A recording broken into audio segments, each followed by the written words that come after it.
काला पानी की जेल सिर्फ ईंट और पत्थर की एक इमारत नहीं है, बल्कि यह उन अनगिनत चीखों, संघर्षों और बलिदानों की गूंज है जिन्हें कभी इतिहास की किताबों में पूरी तरह महसूस नहीं किया जा सकता।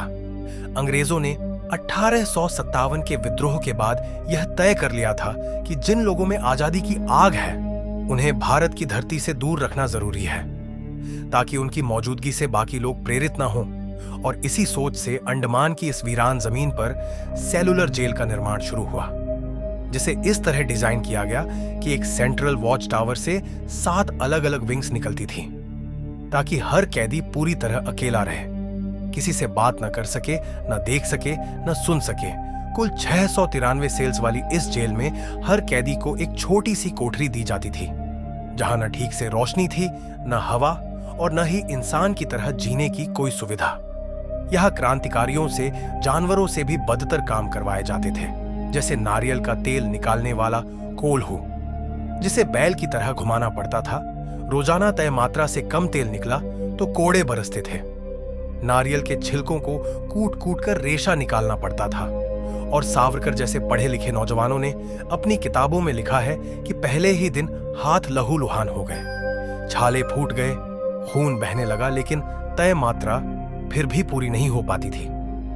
खाने के नाम पर सड़ी हुई दाल, कीड़ों से भरी रोटियां, जंगल की घास, उबाल कर दी जाने वाली सब्जी और ऐसा पानी जो पीने लायक भी नहीं था।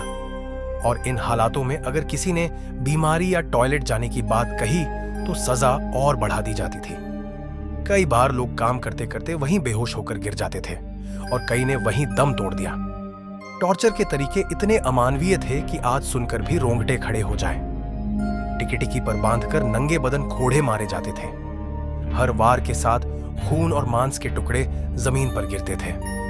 हाथ ऊपर बांधकर कई कई दिन खड़ा रखा जाता था। पैरों के बीच लोहे की रॉड डाल दी जाती थी ताकि इंसान हिल भी न सके, और उन्हीं कपड़ों में यूरिन और स्टूल करने पर मजबूर किया जाता था।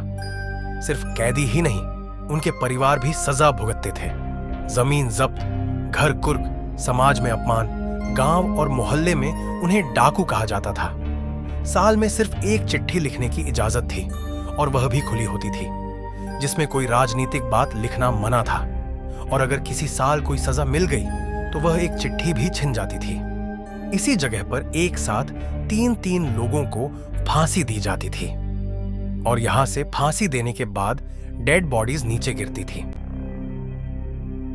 इसी जेल में सचिंद्रनाथ सान्याल जैसे क्रांतिकारी रहे, जिन्होंने हिंदुस्तान रिपब्लिकन एसोसिएशन की नींव रखी।